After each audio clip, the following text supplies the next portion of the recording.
A knife sharp. Yeah. Got my earrings fixed. Oh, Oh, really? good. Yeah, that's right. We did that. I don't know if you any of you saw there was a screen door that we did, and they put new screening in it. You know, the stuff that cats and dogs, the claws can't go through, and it Oh, went yeah, in the very dog well. hole. Right, right. But unfortunately, the bottom came out of it afterward, Oh. and I don't know what to tell you. You know, that's the risk. You know, it looks to me like somebody pressed against it, but we'll never know. But Okay. we had good times. There's Ken. There's something called GAE. I missed you. Hey, Ken. Hi, Leslie. everybody. Hello, Ken. Hey, Hi, Les. Mike. Okay. I got a notification at 3 o'clock that somebody named Ryan had joined the meeting, I guess as a test. I don't know if anybody knows a Ryan or was expecting them. And who is GAE? Gay? Gay? Yes, Gay. Who's that? Can you hear me? No, Yeah. Ken, yes. This is Gaetana Charlante. Oh, Oh, hi. hi. Anna. Those are the first three letters of my name. Oh, I got it. Got it. Okay. Okay. All right, well, I guess we got enough of her quorum here. So, so first thing is everybody got the minutes, Yes. and are we okay with that? Can we let them go? Do we need any more adjustment or anything? I did notice, unless it was amended, I did notice Linda's name was not included under those present, Kevin. Was And I it- don't was think it- I don't think I was there. You weren't here the last time? Correct. Oh, well, But that's why I didn't you wasn't talk there. about, no, didn't you give the announcement about the upcoming Repair Cafe at the end of the don't- meeting? I think so. I don't think so. No? Yeah, no, she wasn't there. No, I couldn't be It was there. a small group. Oh, okay. Yeah, I thought you had commented into the announcements about the cafe coming up. I thought I remembered you saying, oh, I have an announcement, and talked about the Repair Cafe coming up, but Yeah. okay, so if you I weren't think there, that was the one they were all good. They were all good. The other is that it's not Purple Rain, it's Purple Air. That's my.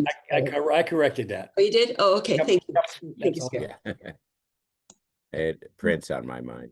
Is Purple Rain like a famous song that Michael Jackson or somebody like Yes. that? Right. There you Yeah. go. Yeah. You see, That's why what was would in we my listen to brain. this? What does that have to do with the environment? Well, I guess if we got Purple Rain, it would have a lot to do with it. As long as it's not radioactive. Right. Okay, so we have some guests. Mark Botkin. How do you pronounce your name? Botkin? Rodkin, yes, exactly. And then Margarita Azian and guest Gaetana. So welcome. Thank you. So what we're going to do is, first of all, let's talk about the supervisor sent me a note from Jewel, who was the administrator of the CCA last time, the Community Choice Aggregation. And there's a lull in that. They're waiting for new regulations to possibly start another one up. In the meantime, they were recommending that we promote community solar in its stead, because that is, renewable energy, and it is, savings to the customers. So Fred asked what my opinion was, and they were going to use Nextamp. I said I had some reservations about Jewel's performance last time, but I was really impressed. I had Nextamp. I think Mike has it. A few other people have it. And Nextamp is an excellent company. They've done some things that were really good. So I told him that was a positive. He didn't get back to me. I assume they're going to ask us to possibly do an outreach program to get people to sign up for that. So I wanted to see if anybody was interested in helping that out. I don't know exactly how it'll show up. It may just be, an email outreach. It may be a Zoom meeting or something like that. But it might need a hand with that. And I wondered, first of all, if you think we should do that, if we should put the energy out to promote it. I would like to know more about it, because the last time there were some problems with how the community, now I can't remember the initials, but, you know, if we had a little bit more updated knowledge, it might be Okay, helpful. I'm gonna send you the note and it has a complete rundown. It has access to their site, which is really user-friendly. If I can do it, anybody can do it. So I will send that on to you. The information that they provided for outreach is very complete. So I'll send that on to you so that you'll feel better about it. I felt really good about it. If you you, know. do you mind sending it out to all of us? Yeah, I'll do that. I'll do that. Yeah, sure. Thanks. Skip, is there a Skip, if way I may to, jump in here, when we did it the last time, we did the community solar and we did it in cooperation, as you may recall, with Ulster County. Yes. And I pretty much handled the process of it. And it was not onerous at all. It wasn't very time consuming. It looks, from what I saw, what Skip said to me anyway, was they had the materials were already prepared. It looked like, Yeah. These are your outreach materials, and just kind of send them out. So I just wanted to let everyone know that if it's similar, it sounds like it's even going to be easier than the past. That Yeah. and I'm sure once everyone gets to see them, you'll kind of, as Elizabeth said, just to get a better idea. But Okay, I'll do that. I'll send that information around. Yeah. Stephen? that sounds great what Mary said, that was there a way to email all the citizens of the town of Saugerties? I don't know. We can What was the talk list you about that. used? We could talk about that. Okay, Yeah. 'cause I think we should do something like that. Okay, great. As long as it's minimum work. I will send that information around and wait for what Freddie has to say. Also, Skip, Nexamp has a website with videos, and all of us can go on that, and they explain the program. So it might be a good. I think that's involved. I think that's in the materials that they sent. So I'll send it. Oh, okay, great. I think that's there. Mary? yeah, I just want to make one more important point. And it's regarding our community climate action plan. That is a suggestion of a way to reduce our greenhouse gas emissions. We've done it in the past, it worked. So I think, given the need to reduce greenhouse gas emissions, that it's another reason to, really seriously consider and perhaps go ahead with that program. Okay, great. All right. So I'll send the materials around and then, hopefully but you see how simple it is. All right. So Paul Rubin made a presentation to the town board on October 1st, and I sent you all his materials that he'd done. He made some points that he thought should be put toward the water use, in the DGEIS, although it was too late for his comments. There was a suggestion that they may do a supplemental EIS. So I wanted just to talk about the materials and see what you thought, where we might put energy into this, or where we would want to be going forward with this. In relation to this, I did talk with Adriana to get some feedback. And some good news is that they are considered, of the 220 gallon amount that they say they have access to, they are not going to let them have all that they're going to reserve some for the town. So although they can draw that much water, that was a concern, how much that they can get to 220 gallons, but should they have all that? That's under consideration, and how much to actually allow them is under consideration. So that's a positive point. Also, about the 50 gallons from the Montana well, they want a requirement of how they're going to get it there and what the environmental effects was going to be of moving that across the state route before they give them access to that. So I'm glad they're looking into that. I guess the kind of negative news in terms of if we want to do EIS, can you do EIS, is that that information is always already under consideration. So it's not new information. So there's a plus and minus to that. Adriana and Max have not looked at Rubin's statement. They will. They couldn't do it by this meeting, but she would get back and kind of give us a lowdown on what they thought his contention is that this would be grounds to institute a supplemental EIS. I don't have expertise on that. Mary's gathered some information about that, but Adriana will go over that, and she's had experience before about what might be the requisite elements to be able to do a supplemental EIS.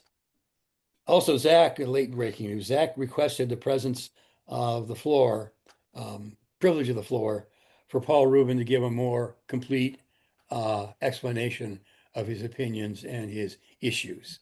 And so that hopefully will be coming up. So we could look at his information there and decide whether, it adds enough relevant information, new information to ask for a supplemental EIS.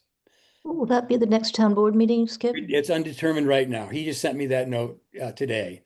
I don't know. He said there hasn't been a response from the town, so maybe we can get better information. Zach's supposed to be here, but he's going to be late, so I will let him explain that later. So is there what I'm doing is seeking other comment. I know Mary investigated from the seeker handbook what would be involved in affording a supplemental EIS. So I think I'd like to have Mary go next and say Yeah, what she. okay, Skip, thanks. Yes, I did take a look at the seeker handbook, and I looked at the section where the question is when a supplemental EIS is needed.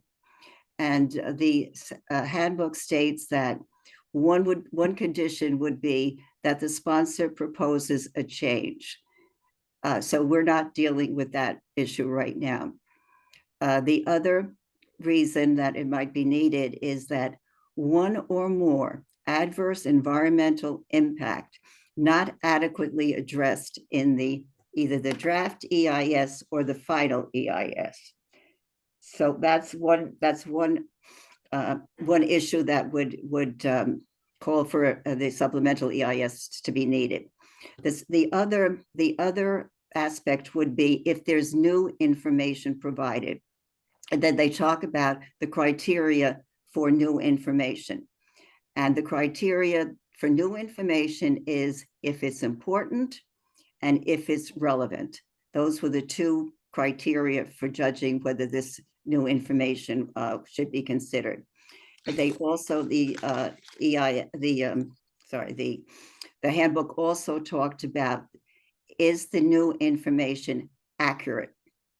And also, is the new information, and they use the word genuinely new. So I thought that was an interesting adjective to describe whether it was genuinely new. I think that's going to be a really important point. Mm-hmm. And it talks about also, not only was the information covered in the, let's say, EIS or draft EIS, but was it covered in enough detail? So I think that's another nuance about how they're going to judge whether a supplemental EIS is going to be needed. So they also talked about to look at the level of detail in an EIS and specific follow-up actions being considered. So it's not only the information that's in there, whether there's enough detail, but they talk about the specific follow-up action being considered. So, and exactly what that specific follow-up action being considered is, I don't know at this point exactly what they mean by that. And they didn't really go into detail in the handbook, but that's a quote from the handbook. The other aspect of this issue is when a supplemental EIS may be required. So they make the distinction between when it's needed and when it's required. And they say that it may be required during a review of an EIS. It may be required based on comments from involved agencies and also from the public. And they say it may be required after the lead agency has accepted the final EIS and the finding statement. Right. So that's another aspect of this that's kind of interesting too, that it could be required after after the final EIS and after the finding statements. And I didn't go into detail in the handbook, but it did talk about, but I would, I don't know, they didn't go into detail what the criteria there would be, but I would assume it would be similar to the criteria for it being included after an EIS or after an EIS. And then finally, this was another point that the handbook made. For the GEIS, which is what we're dealing with, supplemental EISs, okay, for a GEIS, supplemental EIS after findings is typical. So that I thought was an interesting thing to consider. And finally, the other point that was made was that the supplemental EIS is prepared by the sponsor, but the lead agency needs to agree with the supplemental. So that's what I was able to glean from my look at the handbook. I don't know if anybody else has had a chance to do that and might be able to add something to this, or have more detail than I have. I had talked to Skip about the section on findings, and you just mentioned that. And so that any of this material or an additional position of the CAC, based on what we learn and find out, can be put forth in the findings. And that's after that's after the final GEIS. So this whole thing about legal cases and suing and all of this stuff would not pertain to information and positions, I think, in the findings section. And we're an interested party. Yeah, we're an interested party, not an involved party. So there's the distinction there. So, but in relation to what you just said, Adriana used that same term typically after the findings, although in other places it says after the EIS is brought forward, because that's when you find out about these details or not. We don't know any details yet, so I have to wait for the EIS to determine.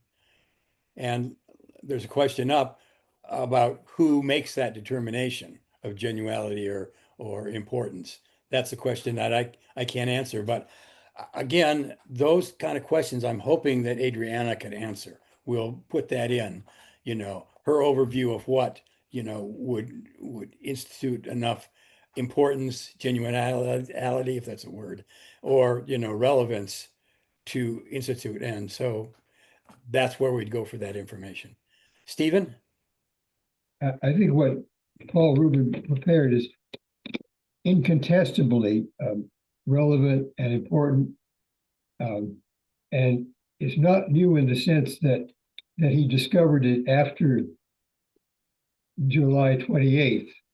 He knew a lot of that before July 28th, but it had never been put on the record. I don't think we should bother ourselves with whether it's genuinely new. This is information that has never been treated so far, and it's new in that sense. So I'm heartily in favor of getting the town board alerted to the need to listen to Paul Rubin. And there are a couple of options. One is they could proactively, I think they could say to the writers of the potential GEIS, we think there's something you haven't covered yet. Can you, and as you prepare your final version, cover it? So that, in my opinion, if the lead agency looked right now at the consideration of use of the water, it would have to make a finding that this has been inadequately handled, and there should be a supplemental EIS developed for it. So they could either take it on before it comes to the finding stage or after? I think it would be better to do it before it comes to the finding stage. But somebody would have to find that right now, what's in the DGEIS is not adequate. Okay, again, she's gonna go over that and make a judgment on, I don't know who makes this decision. We'll have to find that out. And she can give us guidance on what section she thinks might qualify and what not, what might not, so. And that would guide us in what we want, how we want to approach the town board with a recommendation. Mary? Yeah, just to address the issue of the supplemental EIS going after the findings. I think that goes to the first point as to what would be required or needed, which would be if the sponsor makes a change in what they're proposing. So we can well imagine that after the findings, and given the generality of this GEIS, that there may very well be changes. So that would then trigger a supplemental EIS after the findings. So that was kind of my read on that. Okay. And to the point about when to suggest, if that's appropriate, a supplemental EIS, since we don't have the final EIS yet, we don't know what's in there. We don't know whether the information is complete, and maybe some of the points that Mr. Rubin has made are in there, and to sufficient detail. So it seems to me that it would be prudent to wait to see what the EIS says before considering. And as far as the draft EIS goes, that the comment period for that has closed. So I suspect that is why requesting a supplemental to the draft may not be appropriate at this time. So that's just my thinking on it, but I could be, I welcome others' thoughts on it. Okay, so I'm going to call on Elizabeth first. Margaret, I'm going to call on you, but we're giving the committee members the first go around with the question. So if there's no questions after this, then I'll get to you, okay? Sure. So Elizabeth. Oh, well, I was just going to say that I came across, I think as part of a case, that Article 15 is controls about the DEC has final say on whether or not to grant permits regarding water.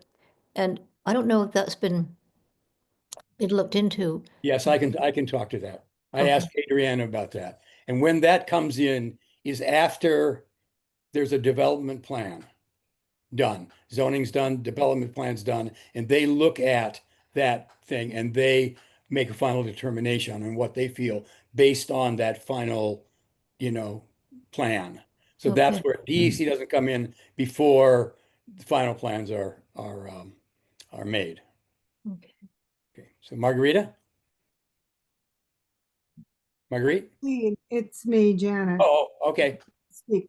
Just a very short little postscript, and maybe it's not of interest to the CAC, but Paul Rubin, who appeared to be speaking, along with a lot of other Beautiful Sororities people at that meeting, is not connected with Beautiful Sororities in any way. He is completely independently motivated and independently operating hydrologist. And I just want you guys to know that in case it matters. That's all. Okay. All right. So do we have any other comments on this?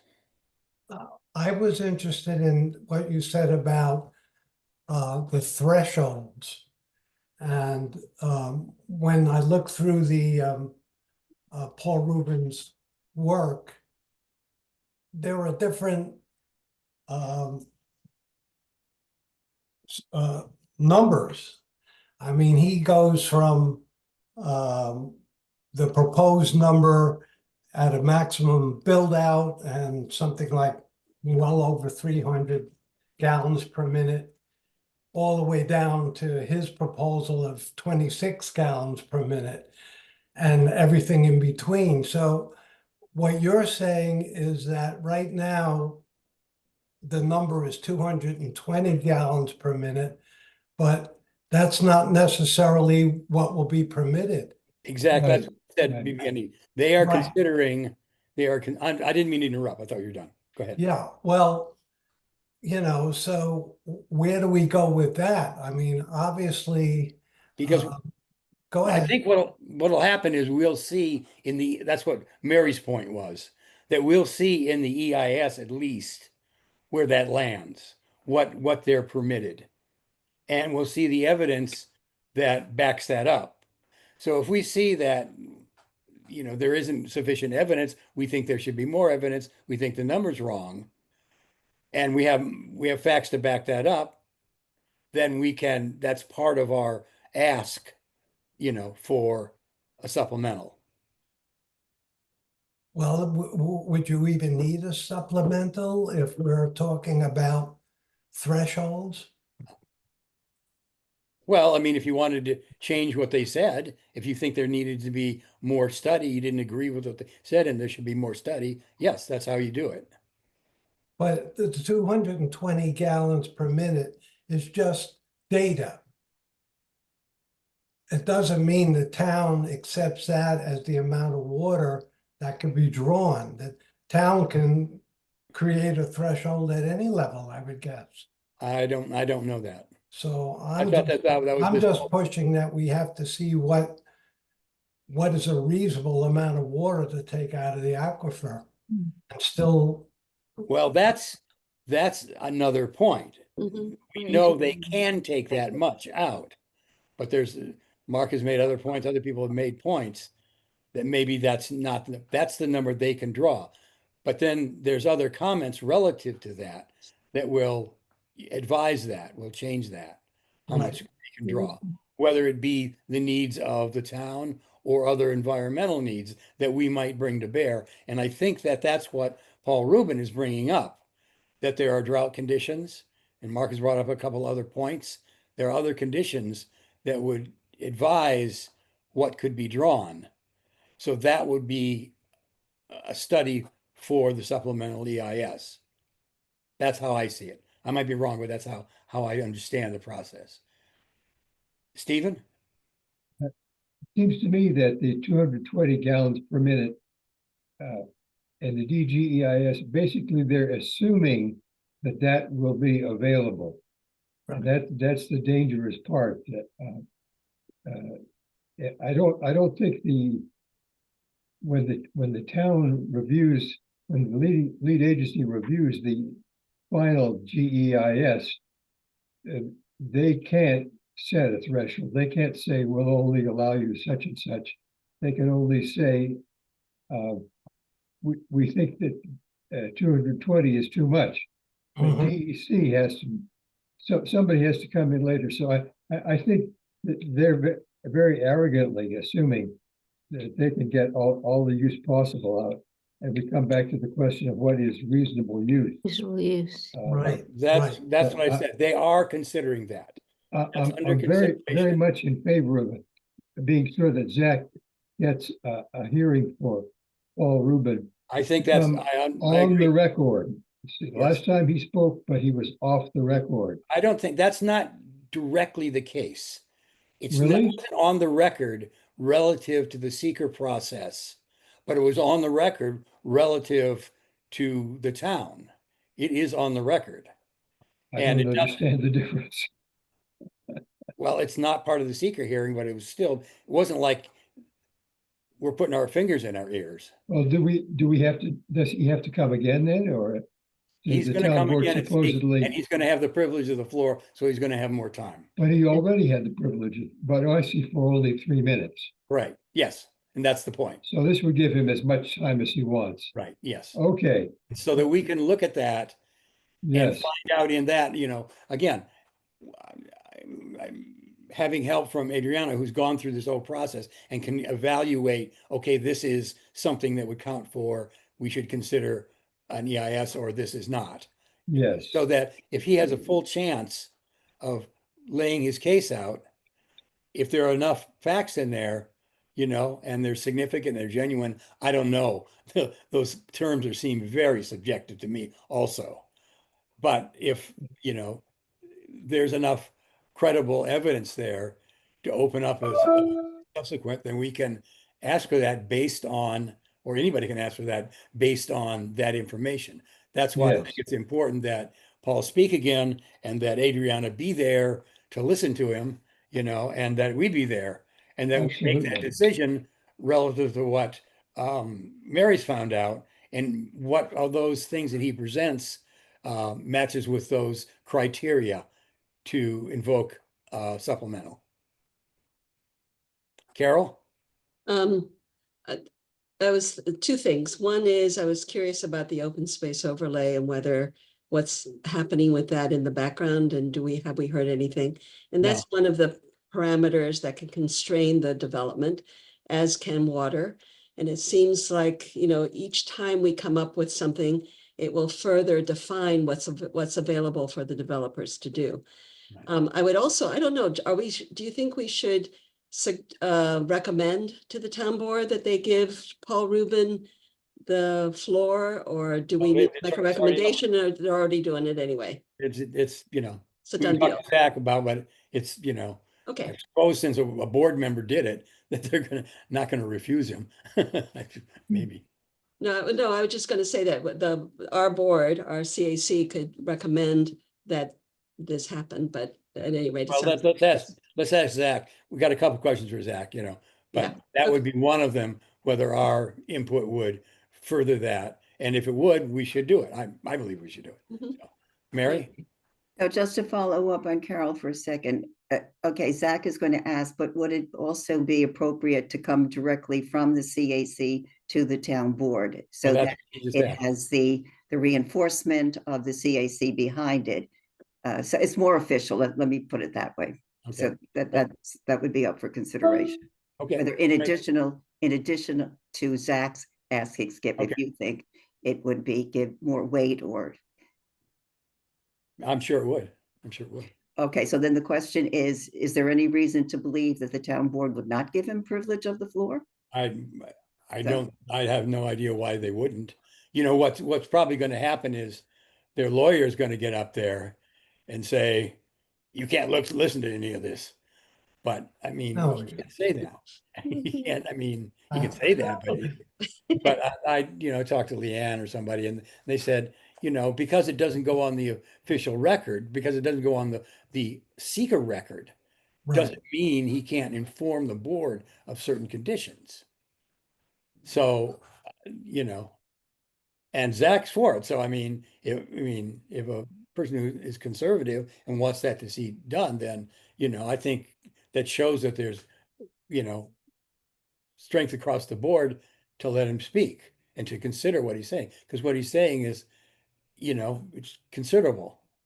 And if it could be that a lot of those things, like the consideration of how much of the 220 is going to be allocated to them, he is one of his contentions.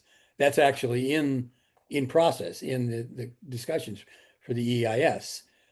But maybe other things are there and maybe they aren't. But when we see the EIS come out and we hear his comments and we can compare the two, then we can make the case that there needs to be or doesn't need to be a supplemental EIS. That would be the point of listening to him and understanding what parameters were necessary. Skip, I just wanted to make one other point. I zoomed in on that last meeting and the audio was really not very good.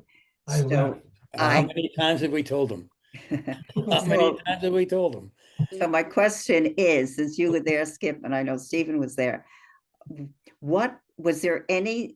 Mr. Rubin in any way address the issue of a drought? I did hear Yes. that the sponsors, consultants did a test from February to, was it April or so? But my question is, was there anything said, or is the issue of how do we account for a drought period in terms of how much water is there? Like, Yes. Mike was saying, like, Yes. do we know how much water is there? Yes, his statement is one of those attachments I gave you. Yes. So if you go into one of those attachments, what he said there, what he addressed the town board, Okay, one of those attachments is that. And okay, he I'll did- take a look at it. He Thanks. did address drought. Okay, thanks. And whether or not drought is in, and now maybe nobody's considering drought. Adriana said, I couldn't find it specifically, but I'm sure it was raised by a professional. But, you know, if we look in the EIS and it's not addressed or it's not addressed, you know, adequately, whatever that means, then that would be case for opening a supplemental. Right. Yeah, Janet? just as a point of information, Mr. Rubin did a study more than 10 years ago. And I think we should all look back and see, he worked with a group called Platico.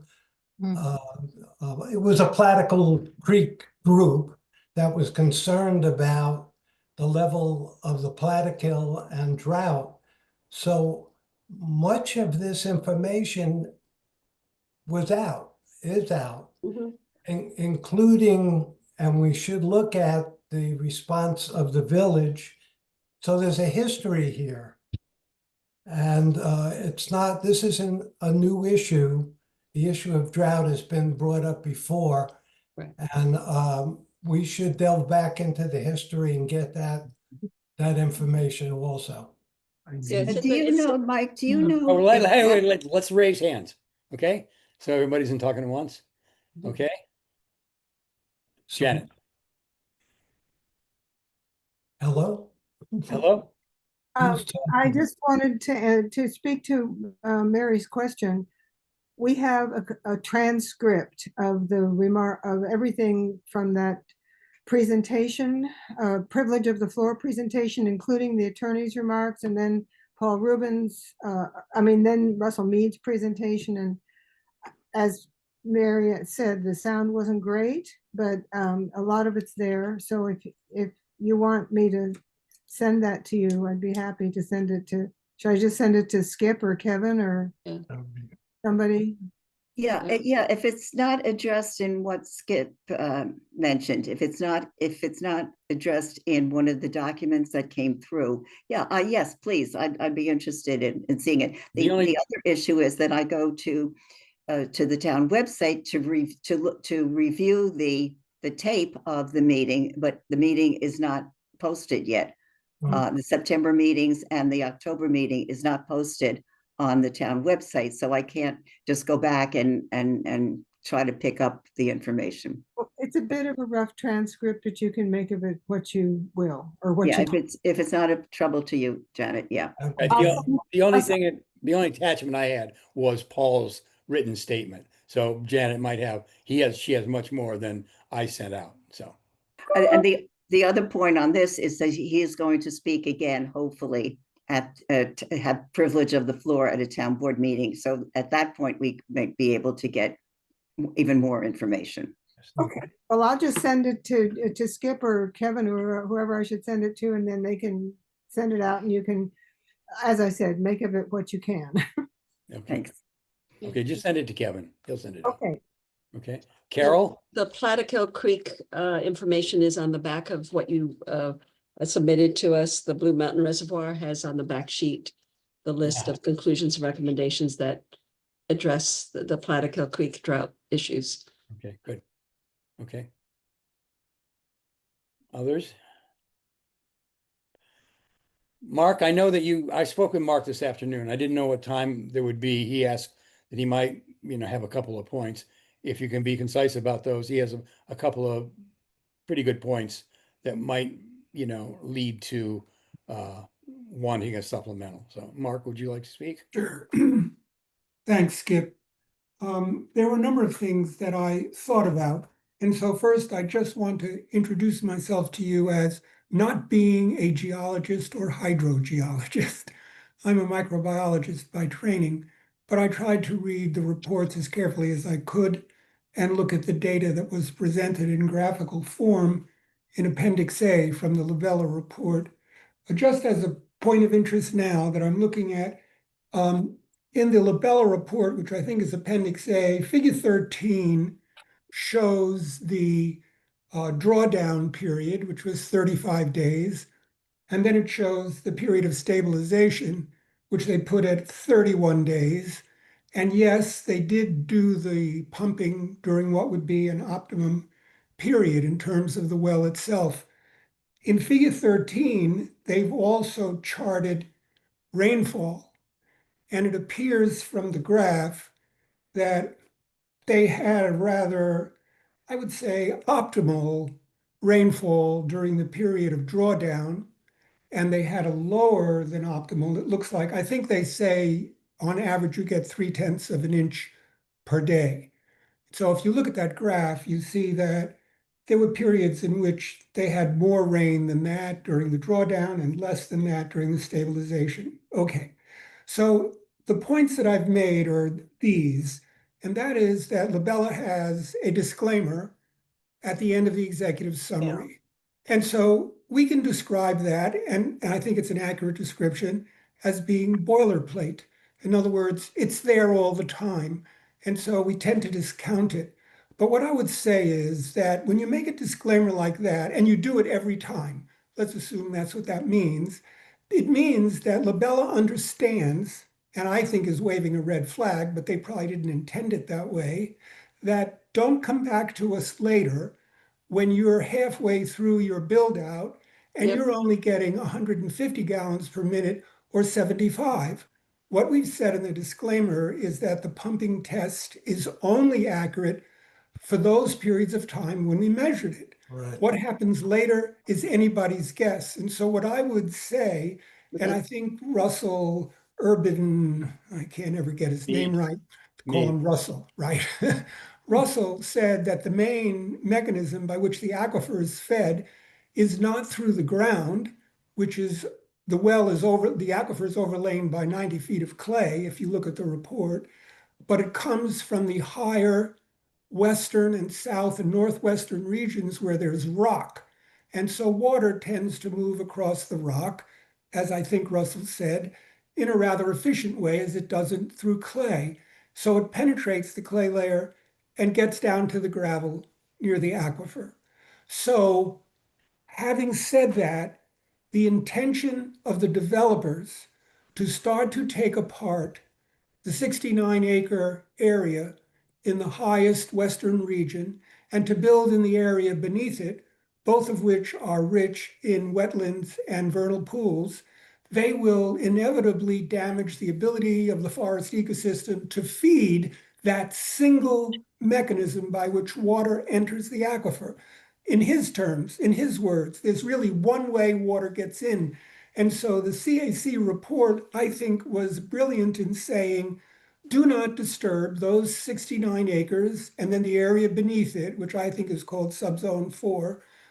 Do not disturb any of that because according to, I think my understanding is, but I would like to check it with Paul, is that the single way in which water enters into the aquifer is the area that you folks have prescribed with your red and black line as the area that needs to be left alone, and would also add considerably to the 73.5%.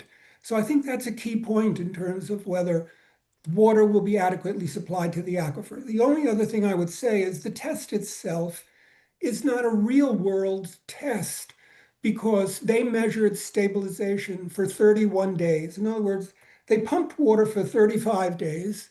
And then it says quite clearly, both in a figure and in the text, they turned it off. Although Russell's response to Fred's question initially, I think, was confusing.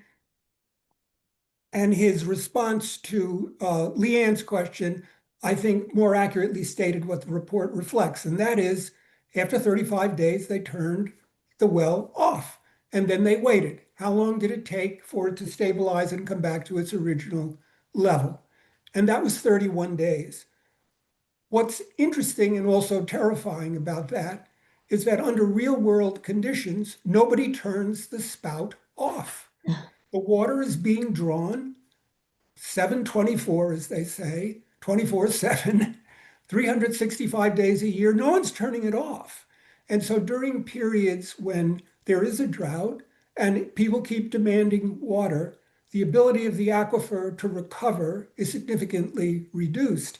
And so it remains at that stabilized low level or lower. And I think that's an issue of real concern and speaks to your recommendation that these two areas of hardwood forest, which are essential to feeding water into the aquifer, be left alone. And I think that should be a line that they are not allowed to cross. And I really appreciate the fact that you said that on your graph. I'm not sure that the town board agrees with that. And I say that honestly, I don't know where they are on that, but they certainly ought to listen to an advisory group that is supposed to advise them how to move forward, given this terribly important thing that will affect everybody. Thank you. Thank you, Skip. That's right. That's right. Does anybody else want to make comment on this? Okay, so I think with the information we have, we think we should wait to see what happens in the EAIS. We should look again at Paul's initial talk and listen to what he's going to say with privilege of the floor next time. And then compare notes, see what is in there and see if there are elements that he's brought forward that qualify vis-a the seeker handbook to, invoke a supplemental EIS. And on that basis, make a recommendation to the town to do so with those and citing those facts and figures and things. There's a lot of subjective things in there, and I want to find out what that is, reasonable, genuine, significant. I don't know what all that means, but if it's up to us to decide that, then we will decide what is genuine, real, and adequate, and present that to the town as a reason for a supplemental. Mary? Yeah, I just wanted to agree with Stephen's comment earlier. Even though a supplemental could be done after the final EIS and after the findings, I mean, I think Stephen's point is well taken, that if the evidence shows that there is an inadequacy, that there's not enough detail, that this important information has not been considered, the CAC should really consider recommending the supplemental EIS at the point when the EIS is finished, and not wait until further down the line after findings, et cetera. So I would concur with that. Okay. All right. I see Zach.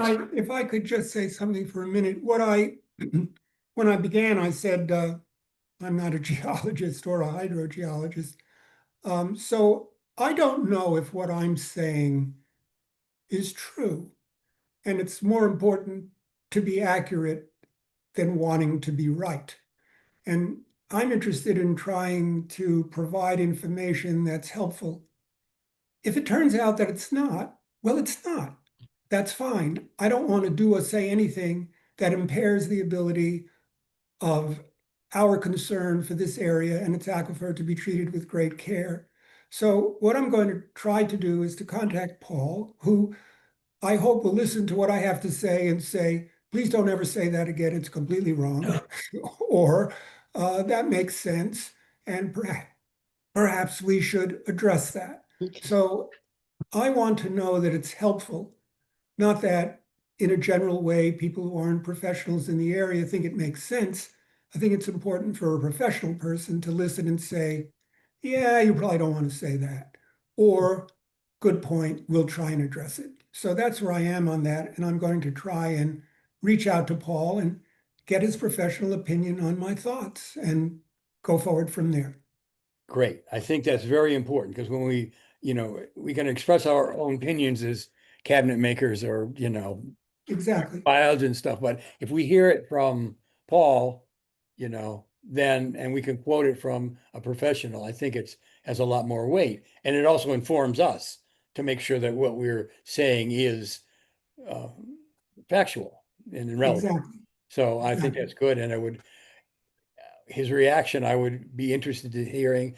And hopefully when he has the privilege of the floor, that he might address those questions also, because those seem very, very salient points, So, Right. so I see Zach's here. Zach? Hey Skip, how are you? How are you? Jack? Oh, I'm doing well. My apologies for being late. that's all right. That's all right. So, is there any update? Will Paul Rubin be afforded the privilege of the floor? And do you know when that would be? I can't say when it will be. I'm hoping we can schedule it for the first excuse me, it would be the second meeting of November, just given the fact that that first meeting of November, there's a couple public hearings. But I'm gonna shoot for one of those 2 days. Like I said, I did make the recommendation that he is given this time, Mary, just to speak to your point, and if it's not too much of a hassle, if you or anybody else from the committee would like to draft some sort of support letter for that and send it to me, I can share that with the other board members because, excuse me, like I said, when I mentioned that this was pivotal to give Paul this time to give his information, I didn't receive a response. So I want the rest of the board to know that, this is being taken seriously, and I think it's the best thing, for transparency and whatnot. So I think a letter of support would be helpful from the committee. Done. Right. Good. Thank Yes. you. Done. Thank you, Carol. All right. So that's our way forward. We've got the information on what the requirements are for a supplemental. We'll listen to Paul. We'll get feedback from Adriana and get back and see where we want to go from there. See if there's sufficient evidence to go forward on that. Seems there is, but let's make sure for sure. Okay. And Skip. Yes. And Skip, you'll prepare a memo to the town board Yes. requesting that Yes. Mr. Rubin. Yes. Yes. Be, I thank you. mean, do we need a vote? Is everybody in favor of Yeah, I that? think you do. Okay. Everybody in favor of requesting? Yes. Okay. Sure. Okay, Two great. hands. Anybody opposed? Okay. One. All right, great. All right, so we're done with that. And we got a little bit of time because Mary's gonna make a presentation on CCAP, community Jesus, climate action plan. There's so many C's in my head, it's kind of crazy. One thing I wanted to know, since Zach's here, do you have anything else to report? One specific question I have is, did we get funding for next year? That I did respond to your email as I was driving home. That we're still discussing what that section of the budget's going to look like. It looks like we're probably leaning towards restoring funding levels from last budget cycle. I Great. know there was some back and forth on if we were going to do a bit of a cut across the board or if we were going to kind of zero everything out and go to like a town board approval process for those expenditures. My guess, my feeling right now, judging the temperature of the rest of the board, is that we're just going to revert to previous funding levels, which I'm perfectly fine with. That's what I advocated for your budget line. So I have no issue with that. But hopefully we'll have a concrete answer on that sometime this week after we meet again. Okay, great. Yep. Well, that's good news. We're still in business. All right. So And then Skip, just so you're aware, hi buddy. After Mary's presentation for the CCAP, I do have to log off. My wife's working late tonight, so I got to get dinner started and whatnot. Okay. What are we having? Yeah, right.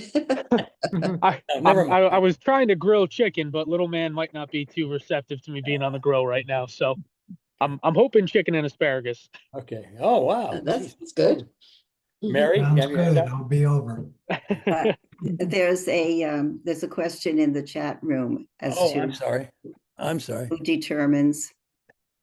Well, yeah, I don't know how to answer that. Maybe it's us. I don't know. I guess. No, it would be the town board. It would be the lead agency who would Sure. determine whether the information was pertinent, whether it was important. So we'll and present relevant. it and they'll say- It would be up to the lead agency, as I understand it. That would be mine too. So we present it and they say yay or nay. And also, but also they would have to justify in the findings. The town board, the lead agency will have to justify their conclusion and their finding. So, and then we get into a whole other situation, which would be whether or not then that would be challenged. So, but we're not going there yet. So, Right. Okay. Stay out of the courts. Okay. All right, great.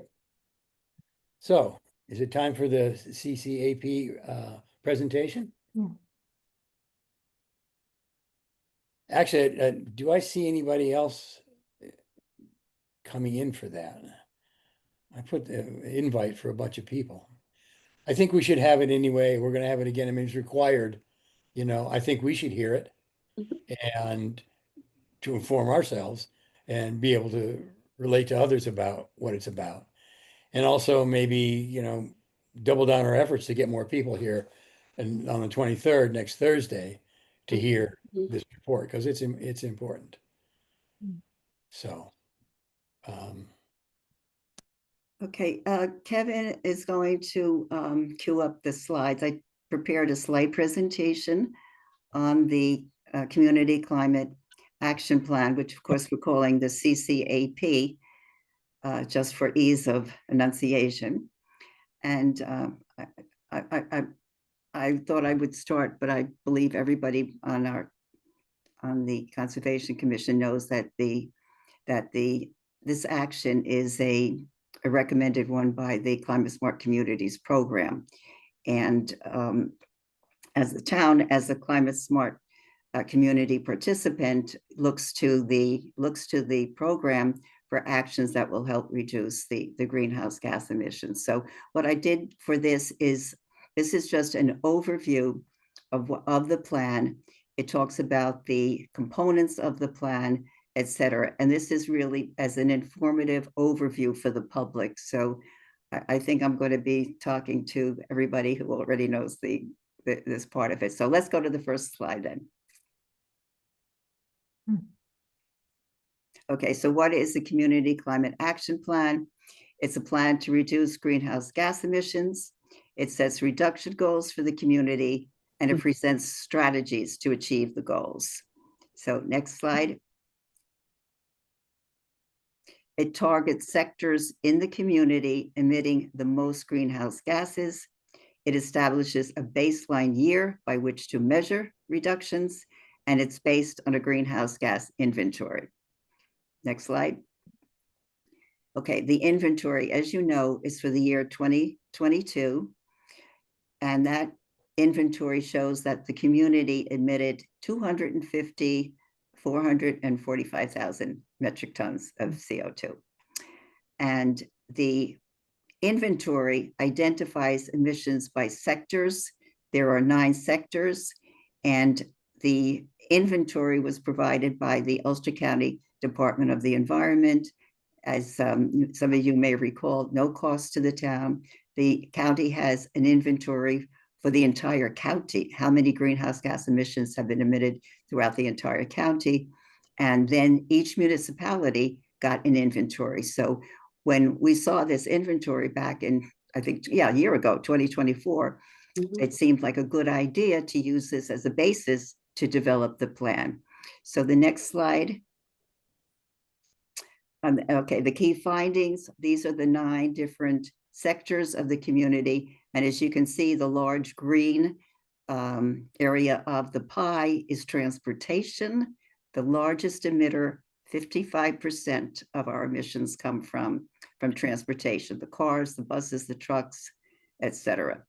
And as we discovered, the second largest, which is that burnt orange section of the pie, the industrial energy sector. And as we know now, that is the facility, that is Northeast facility, Northeast Solite, that is emitting the second largest amount of greenhouse gases.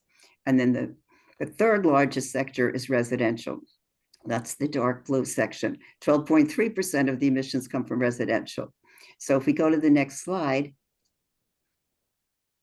you can see what the actual emissions are. Transportation, over 137,000, industrial, over 42,000, residential, almost 31,000. And as you go down the different sectors, you can see what the different emissions are. And of course, agriculture is the least with 135 metric tons. So the total emissions for 2022 comes to the 445,000 metric tons of CO2. So the next slide shows our baseline year, which, as you may remember, we got from from the state. The state did an inventory for the year 2010. We're saying we're going to use that year as our base year from which to measure the reductions. So in 2010, we had 267,287 metric tons. And again, the three largest sectors emitting were transportation, industrial, and residential. And you can see the really big drop, the big increase from 2010 from transportation from 120 up to almost, what was it, 130 something. And industrial is about the same. And residential has actually dropped from about 52,000 down to about 31,000. So we've seen a decrease there. And agriculture has really dropped too. Pardon me? Agricultural has from this point has dropped to almost a quarter of what it was. Is that because we're losing agriculture? I don't know the answer to that. I don't know the answer to that. And there was nothing in the inventory that was explanatory in terms of the numbers. I mean, Yeah, that was a big drop, agriculture. I'm sorry, it's not germane to what you're saying, but no, but it's, no, it's an interesting observation. Sure. Right. Sure. And I mean, commercial, is what in 30,000 in roughly 30,000 compared to, let's go back to 2022. Right. Wow. Seven. Yeah. Jeez. Yeah. So It would be interesting to create a slideshow where we could have those side by side. Yeah, that would be good.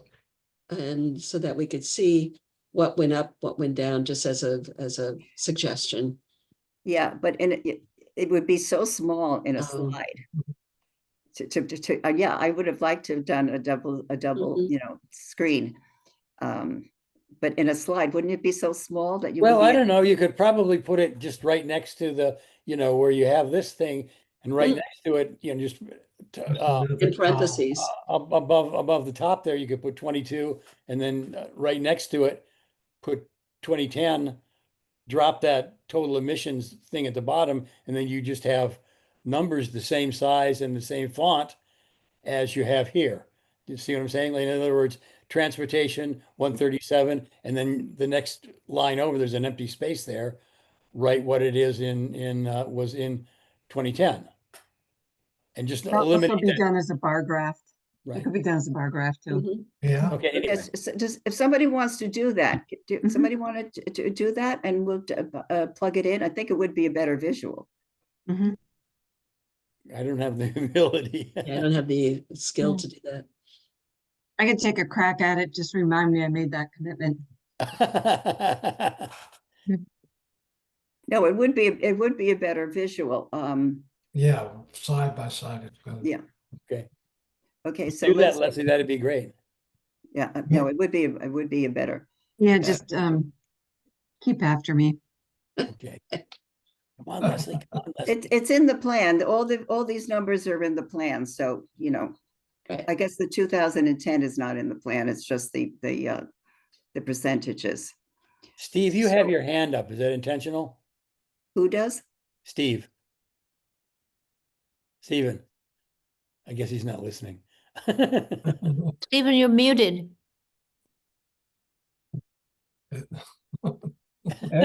Agricultural emissions in agriculture don't count emissions from operating machinery.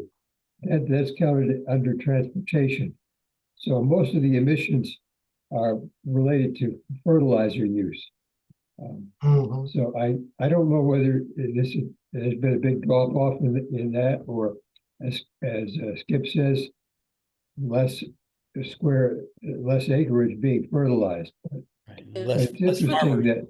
that agriculture doesn't. It literally produces quite a lot of CO2, but it's counted under transportation by the EPA methods. That's So- interesting. If I remember right, it had something also to do with how many cattle, right, Mary? It might, that's right. Methane. Yeah, Right. methane, yep. So, anyway, Well, that was my point. Maybe there's just a lot less cows. yeah. which is less dairy farming, Mhm. so it indicates not so much, an improvement in the agriculture, usage, but a decrease in agriculture, period. So, Right. go ahead, Mary, I'm sorry. No, I think we're really limited, at least I feel very limited, because we have no narrative to go with the different sectors and how Mhm. things were determined. We have no background explanatory documents to explain a lot of this. So Right. I feel limited in that regard. So I don't know. I don't know that it's even available, but we have what we have, so we're making do with what we have. Right, this wasn't a criticism, this was an observation. Oh, no, I understand, and I'm just kind of a little frustrated myself because I can't explain. Right. And transportation increased so much in Right. those 12 years. How come? You know, what explains that? What, do we have more people living here or? Could Huh. be. Yeah, maybe, I don't know. Population 2010 versus 2022. Right, really, that would be interesting. Yeah, I think it's the population was pretty level. I don't think we've had that much growth. I was thinking it Now- was fairly level too. Huh? More people of buying cars and driving cars. I don't know. Right. or maybe driving larger cars. I mean, we see so many That's- SUVs and larger, more Mhm. vehicles that it more Mhm. more emissions. Carol? I, Did Carol have her hand up? no, I didn't, but I was thinking that when we got that report from Ulster County, we did have one page that helped explain how they got to some of these, how they differentiated, between agriculture and transportation, and they did mention cows, is what I remember from agriculture. But anyway, that was somewhere, that one page that it helped explain how they got to some of these numbers. Okay. All righty. So shall we move on? Yes. Yes.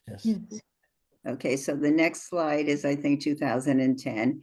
Okay, the reduction goals. We said we'd reduce 30% by 2030 from the 2010 levels, 40% by 2040, 85% by 2050, and 100% zero emissions by electricity from 2050. And as you may recall, the Climate Smart Communities program really recommends that we align our goals with the state goals. But when we talked about that, the state goal is one of the state goals is to reduce emissions 40% by 2030. And we thought that was really very, very unrealistic. And also the state baseline year is 1990 and ours is 2010. That's So true. the idea was to align as closely as possible with the state, but I think we all agreed 40% by 2030 is really hard to achieve. I think 30% by 2030, we've already reduced the emissions by about 17,000 greenhouse gas metric tons since 2010, from 2010 to 2022. So I don't know. Anyway, these are the goals that we had talked about. And then the next slide talks about the strategies to reduce the emissions, transition to electric vehicles, partner with local dealerships to promote EVs, install additional EV charging stations, which we know has been one of the impediments to getting an EV, because are there enough? Where are the charging stations to charge the EV? And then, of course, add bike routes, pedestrian walkways where appropriate. And then the next slide talks about some more ideas and ways to reduce the emissions, encourage carpooling, walking, cycling, reduce driving time, shop locally. That's good for reducing pollution, but it helps the local economy. And then support programs to adopt zero emission vehicle technologies for buses and trucks. And I think that's something that we can do and the town can do as the state comes up with new programs, new policies, new ways to to new technologies to reduce emissions, we should really pay attention to that and support those programs that the state is coming up with. The state has an interesting program. It's called the New York State Truck Voucher Program. So for companies that purchase large fleets, there is a program, the state has a program whereby they issue vouchers and discounts to those companies who transition to EVs, large trucks, EVs rather than gas combustible. And programs like that, that's where you're going to really reduce a lot of your emissions with new technologies and things that are really out of our hands. But I think we can support some of those programs. Right.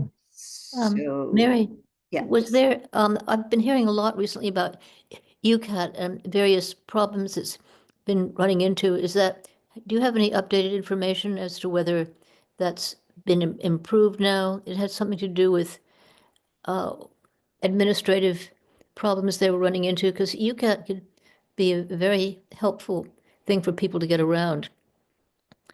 I'm not That familiar. was, I think that those issues were more in their scheduling than anything else. It didn't really Okay. have to do with the physical buses. They weren't having trouble with the buses. They just made some changes that they had trouble with their scheduling and where. Okay, I'm glad to hear that. So that's not relevant to this. Okay. So can I ask, I know I didn't raise my hand, but I tried. It didn't work. There was a previous slide about 100% by 2050, but it said something about by electric something, and I wasn't clear what that meant. 100% zero emissions by electricity. Yeah, I guess from electricity. Okay. It should probably say, from. So Zero emissions. that would be, yeah. Yeah. Okay, so that's what you meant. Okay. Yeah, yeah, I have to change that one. Okay. Next slide. Okay, carpooling. For the residential, this is your bailiwick here, Carol. Conduct home energy audits, right? Yep. Install and weatherize homes and upgrade heating and cooling homes with heat pumps. So those are some of the ideas to help reduce emissions in the residential sector. And next slide. Consider installing solar panels. We've done some work on that, right, Carol? Yep. Participate in renewable energy supply programs. That's why, CCA, if that can come back, that I think is an important way to reduce emissions, and participate in community solar. So hopefully, Skip, what we talked about earlier, that that can come to fruition and that the town can offer community solar again. Okay, and the next slide is industrial. We talked about establishing a task force to recommend greenhouse gas emissions, to reduce, to recommend methods to reduce the emissions from Solite? Northeast Solite. Yeah. So, okay, and I think maybe the final next slide. Oh, the next steps. Okay, we have to finalize the draft plan. And Leslie, maybe you could jump in here and see if we've had any comments yet on the plan from the email address? No comments so far, unfortunately. Yeah, I just checked immediately before this meeting. Okay. So we'll finalize the draft. We'll recommend the final plan to the town board for approval. And we're going to ask the town board to designate someone to oversee the implementation of the plan and then monitor progress towards reduction goals. And then the next slide is just, this is for the community. Choose climate smart actions. And this is a quote from the plan: urgent action is needed. The extent to which we achieve reduction goals, greenhouse gas emissions, depends on choices made now. And then the final slide is to ask the public to email their comments to the Saugerties Climate Plan at Gmail. And the date for accepting those is November 11th. So that's pretty much it. As you can see, this is really for the general public. So Unfortunately, we don't have many general public here today. Very helpful, though. And it's a great slideshow. Thank you. Yeah. It's very simple, very easy to understand. Mhm. Thank you. Yeah, well, that's who I thought the audience would be, Carol. Right? Simple and straightforward. Simple. What? Simple. No, just the general public, just Yeah, the general no, public out there. Yeah, yeah. No, I appreciate how you did it. Thank you. Stephen, you have your hand up. Oh, going back a couple of slides, Mary, to the recommendation to push community solar. I just wondered if that maybe back one more participated community. That has many meanings to people, ranging from something like the late lamented Columbia Power to things like Nexamp and Green Street. But it doesn't seem to capture a recommendation that people get their entire electricity supply from an ESCO, for example. Okay, so we really have to be careful not to confuse community solar with your source of power. Supplier. Right. That's a major bugaboo. I realize that that's very confusing, and I remain confused about it often. But shouldn't there be some mention of the possibility of going to ESCOs like Green Mountain? You realize how difficult that is. You mean to For navigate? for the general consumer to go to whatever the state site or whatever, choose an ESCO, vet it for reliability and affordability, and sign up. You know, that's a very, very difficult thing. That's why CCA was formed.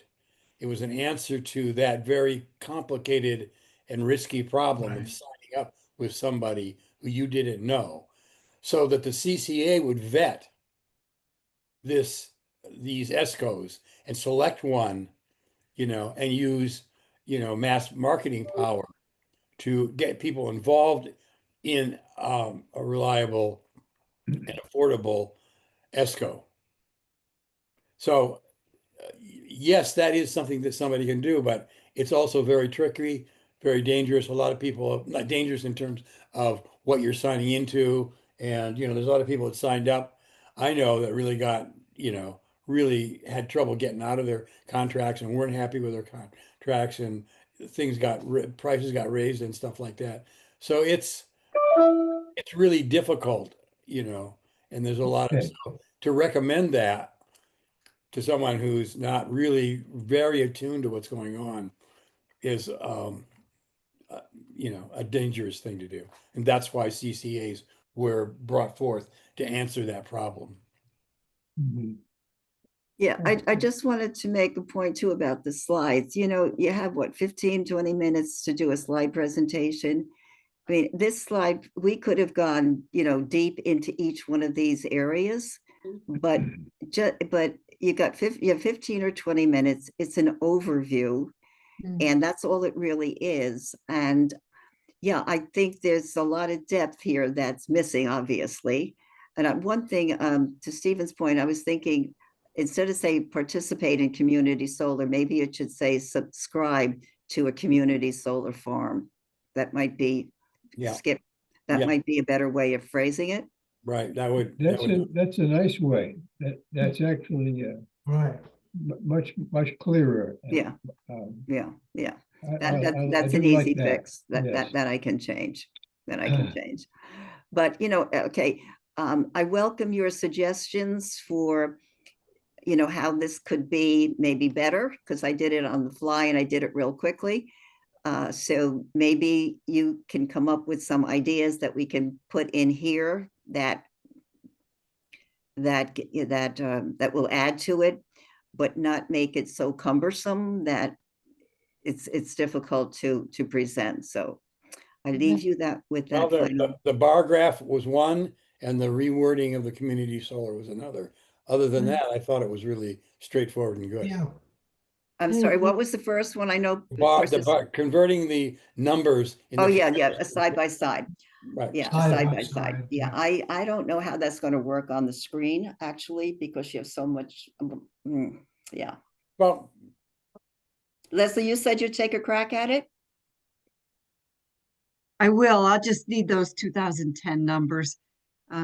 If you can just shoot me a copy of that Yeah. slide. Right. I You can do said, that. yeah, they're not in, it's percentage, represented as percentages in the plan or the draft plan. Yeah. And the trick is make it in a font size that people can actually read. That's yeah, that's the other thing. Okay, so those are two things, those are two changes. So if you think of anything else that we can, add to it that might be more informative, just Well- text me. Elizabeth? think Yes, it's I really recall good. a long, long time ago when I was studying for the bar exam, there was one bar review course that had subcategories, and if at some future time, if you wanted to say have a sort of appendix saying, if you want to learn more about this, refer to that, subsequent information, but that can get complicated too if you're trying to get an overview. Yeah. Yeah, again, it's always who's your audience, right? Mhm. And the audience is, for this anyway, was just the general public, so, Right. okay. Well, kudos. Yeah, yeah, this is excellent. Kudos. It was Yes. very professional. And I think gave a good overview and a good, synopsis of what's happening. And Very good. it's too bad there wasn't anybody here but us to critique it. Hey, Skip, we got the slides. You can take the show on the road. Ah, what says you, Kimasabi? If Mohammed won't go, what is it, goes to mountain? What was that saying? Yeah, have the mountain come to Mohammed. Yeah. Okay.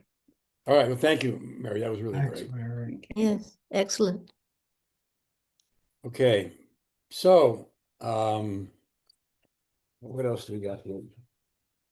Do we have anything on EMC? other than I was asked to submit a resume and I haven't heard anything yet Okay, about whether I've been so you're on board. and MC yet or not. What was that? There hasn't been any meetings since last we met. No, there's going to be a conference on the 24th and 25th Right. of NISAC, and I always forget what ACC stands for. Do you know, Leslie? New York Association of Conservation Councils. Councils, that's what I thought. I didn't know what the A was. Association. But at any rate, I'm planning to go to that. That's next week. And we'll see. I don't know who makes the decision as to whether I'm on it or off it, or I'll find out. I'll let you know. Did you send me a copy of the invoice? So you get paid? Yeah, I did, actually. Did? Now that you say that. You know what? I didn't see it. Okay, I'll I'll have look to back. look for it. I bet it was encrypted. No, you got to write it in real letters so I can read it. Yeah, the problem is that whenever I send things out, I have to remember to put do not encrypt in the subject line. Otherwise, you guys get it encrypted and you say, oh my God, I'm not opening this. But Mary, it really is from me. Mary? Yeah, Yeah. I saw Carol's resume. It is so impressive. Carol, your Oh. resume was so impressive. So Well, thank you. You've But had a I saw very- Leslie's and I thought there was no way I could compete. But anyway, Leslie's was How- really, How did you see mine? Did they send it to you or something? somebody sent it to me, yeah. Oh, Or good maybe Lord. Terry Okay. did. Who did? Maybe Terry from the Oh, town okay. board. Oh, maybe. So she Okay. wanted to show me what Oh, How to what do I a should look like, resume. Oh, but I well, don't. thank you, Carol. Thank you for being willing to step up, after, and being willing to commit at least 3 years to this. Well, So kudos. Yeah, well, thank you, but it was fun the first time, so we'll see. I'll let you know. Carol, I Mary. wanted to also mention that At the conference, I did see a notice that there's an opportunity for something similar to the round table at the EMC meetings to talk about Yes, the accomplishments of your reminding me. municipality. right. You're aware of that? Yeah, I was aware of that, and I was going to ask, I think I put it in the note to Terry, is there anything that the town wants me to broadcast about what we're involved with? But obviously, we could bring up this plan right now, the Yeah. community action plan, Mm. and talk about that. Yeah. But Carol, if you go to the CCAP, there's a section called initiatives, Okay, where I've listed more than 20 of the actions that the town has taken over the Oh, last cool. several years. okay. I'll So, bring the list. Okay.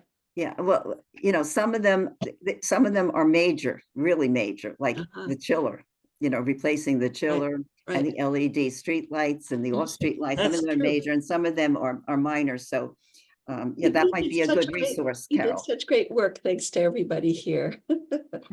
Yeah. Well, thanks to the town, the town really did it, and we just Yeah. really documented it, if you think about it. I mean, we did some things right. We did, the fair, and we did solarized orchids and that kind of thing, but the But- town actually implemented the action, and what we did is we documented it, so the town got the the recognition as That's the true. Climate Smart Communities program, town, right? Right. So, But Okay. the LEDs was a big one in the chiller, absolutely. yeah. So Carol, do you have anything from the planning boards or any news? No, well, it's next week. Oh, okay. It's one of those off, and so nothing comes to mind that I thought was important to bring. At Wits Pond, Adriana did reach out to me to see if we had anything from the CAC to say about Wits Pond, and basically the message was that we were happy to have DEC be involved, and therefore we were okay with that oversight. And therefore didn't feel like we needed to weigh in on that in any way. But Carol, anything on the Dominican Sisters property along the Oh. river? nothing has come up lately. Yeah. Nothing. Where are we at? That's a good question. I think they gave up for the moment. I really don't know exactly where the, they had come up with a plan to have some market rate kind of housing as well as the senior, to reduce the number of senior apartments. I forget exactly, and the number, I think, of cars, that was the big deal for the neighborhood. And that wasn't even accepted as far as I can tell. So I haven't heard anything since. Okay. It's been many, many months, so it may pop up again. It's not on the agenda for tomorrow night either. No. It's we're not doing this until the 21st. Our next Oh, okay. board Okay. is the 21st. Any announcements? Linda, what about the report on the Oh, yeah, cafe? the repair. Well, she kind of said that before, but go ahead. Yeah, she did. Do it again. Well, all right, now I'm not muted now, right? You can hear me? Yep, you're not, yep. Now, like I said, we had about 50 people attend. We had about 18 fixers and another 5 or 6 volunteers shuttling people around. We fixed 85% of the items we got, which I think is really good, high rate. Yeah, we had a really successful day. And most people were happy with, even if they couldn't get their item fixed, they were very happy with the advice given by our coaches. So yeah, it was a good day. It's a wonderful repair cafe, and it's a real Yeah. great community event. Absolutely. And it's so much fun. We just had fun, it's a real social event. Everybody enjoyed it, so even if you got to sit and wait in line for a little, you're sitting there chatting with people, it's good. Right. Yeah. Mm. And you even got a non-jewelry fixer to fix your earrings. So. That's the one good thing I have to say. Everybody jumps in. We normally have a zipper fixer and we have a jewelry fixer, neither of whom could make it that day. Right. So everybody was jumping in. We actually had people from some of our sewers donating their timer tools, and then we ended up going to an mechanical fixer for a zipper, which ended up being fixed by one of our guests who was a tailor. So it was just really hysterical how everybody just jumps in to support each other. So it was a really good time. And Linda, you'll write up something because you'll have to document this for the Yeah. points for the community, for the climate Right. smart actions. Right, Yeah, right, so that'll right, be yeah. good, because Yeah. it'll be for the year. It'll, yeah, good. Okay, yep. Any other announcements? Okay, well, thank you all. Thank Thank you. you. And Thank you, I'll Skip. I'll send the notice of encouragement to have Paul Rubin speak. Mhm. And I'll search my emails and find the information on the community solar and send it around to all of you. Okay, And Right. Kevin, Thank you, you'll Skip. send the information from Janet to everyone, right? She's going to send it to Kevin. Did I remember that Yeah. correctly? Yeah, that's what she's doing. Yeah, I'll send it okay. around. Sure. thank you. Okay, good night. Okay, guys. Good night, Good night, everyone. Good all. Night. Thank Bye. you. Good night. Bye.